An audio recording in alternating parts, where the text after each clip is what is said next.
Fired Minneapolis police officer Derek Chauvin will make his first court appearance on Monday to face murder charges in the death of George Floyd. The three other former officers involved faced a judge yesterday where conditional bail was set at $750,000. Those three men charged with aiding and abetting George Floyd's murder.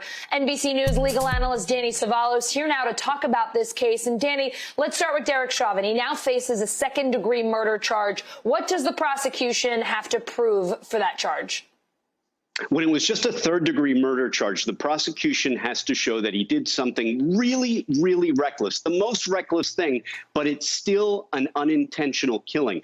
The second-degree murder is Minnesota's felony murder statute, and that doesn't have anything to do with his recklessness or negligence. Instead, it's a murder, a killing that is committed in the course of a dangerous felony. So the only thing the state has to prove here is that Chauvin committed a felony, and in this case, the predicate felony is third-degree assault. And that's really just causing someone some serious harm and intending to do so. If they prove the felony, they automatically get to murder. And that's why felony murder has often been criticized, because it does offer a prosecution an end run around getting to murder, especially in the case of a clearly, conceitedly unintentional killing. But both murders, second and third degree, and even the manslaughter charge, are all premised on an unintentional killing.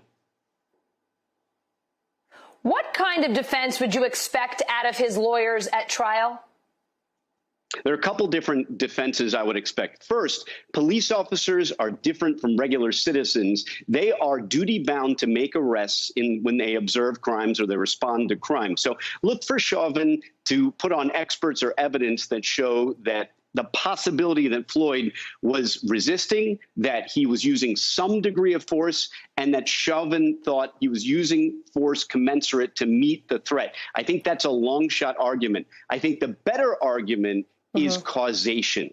And although a lot of folks saw the knee on the neck, and that looks really, really bad, if the defense can show, they don't have to prove, but if they can create reasonable doubt that the victim's death was caused by other circumstances, and I can already predict it's going to be this path. They're going to say that he had some health condition, and the resulting stress just from being arrested set a chain of events into motion that resulted in some kind of death independent of the knee to the neck. Again, the burden, they don't have to prove that beyond a reasonable doubt, quite the opposite. They just have to create reasonable doubt about the causation of death. If they can establish that reasonable doubt about what caused the death, then they may have a shot. Danny, let's talk about a few of the other officers here. Officer King claims that his fellow officers, he told his fellow officers, quote, "You shouldn't do this." And Officer Lane claims that he asked Chauvin twice, quote, "Shall we roll him over?" How do you expect that defense to play in court? And are we looking at the beginning of possible plea deals here? The cases against the other officers are much more challenging for the state, and they've essentially conceded that. First, they're charged with aiding and abetting, and that's what we call a specific intent crime. You have to show that they acted intending the outcome, that they, in the case of felony murder, that they acted intending to assist Chauvin with a third-degree assault, as opposed to, say, a lawful arrest that maybe got out of hand. That's a lot more challenging than putting Chauvin on trial and showing him with the knee to the neck. In fact, I expect these officers will likely file for a severance of the trial because they may have inconsistent defenses. They may end up pointing the finger at their former brother officer Chauvin. That's a possibility. But you're right, plea deals are a possibility, but in just anecdotally, what I've seen in these police cases when they are charged with crimes is that they tend to want to roll the dice and go to trial because it's all or nothing for them. It's their job, it's their career, and taking a lesser felony plea, it just isn't going to work for them. So they know that juries will often take into account the dangers that police face every day. And in my experience, just observing these cases, they are willing to take a chance with a jury.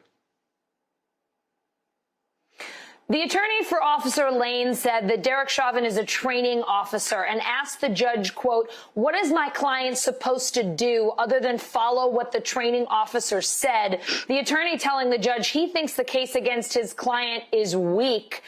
Is it?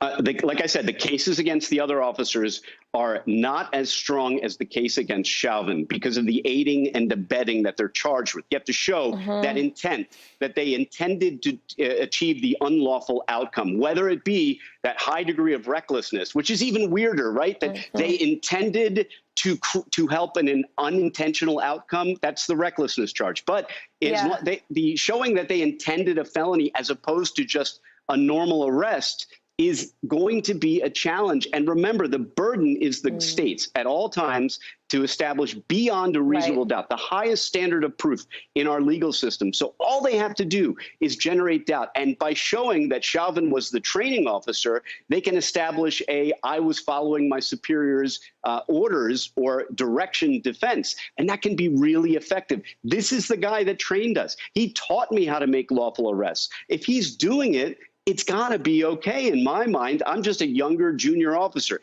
if that's the case. I don't know that it is yet, but look for that to be a major theme of their defense. Right. Yeah, you could see how that argument might go. Danny, the Rodney King trial got a change of venue because the defense argued that there could not be a fair trial because of how much publicity the case had gotten in L.A. Is that something that could happen here in Minnesota? It could. It's rarely granted. Change of venue motions are really difficult, and really they're up to each individual judge. And so it's not likely. They probably want to get out of Minneapolis, maybe into a rural area where maybe less people have heard of this case, if you can believe that's possible. But what you find during jury selection is that a lot of people aren't watching TV and checking Twitter or anything else. So they might get that. More likely, though, is, as I said earlier, the motion for severance. These defendants do not want to be tried with Chauvin. They do not. Part of their defense might be pointing the finger at him and saying he's out of control, and we were just effecting a lawful arrest. We weren't even aware what was going on. Look for that possibility. They may want to sever themselves from Chauvin. Danny Ceballos, always great to see you, my friend. Thanks so much for your legal expertise. Thank you. Hey, NBC News viewers, thanks for checking out our YouTube channel. Subscribe by clicking on that button down here and click on any of the videos over here to watch the latest interviews, show highlights, and digital exclusives. Thanks for watching.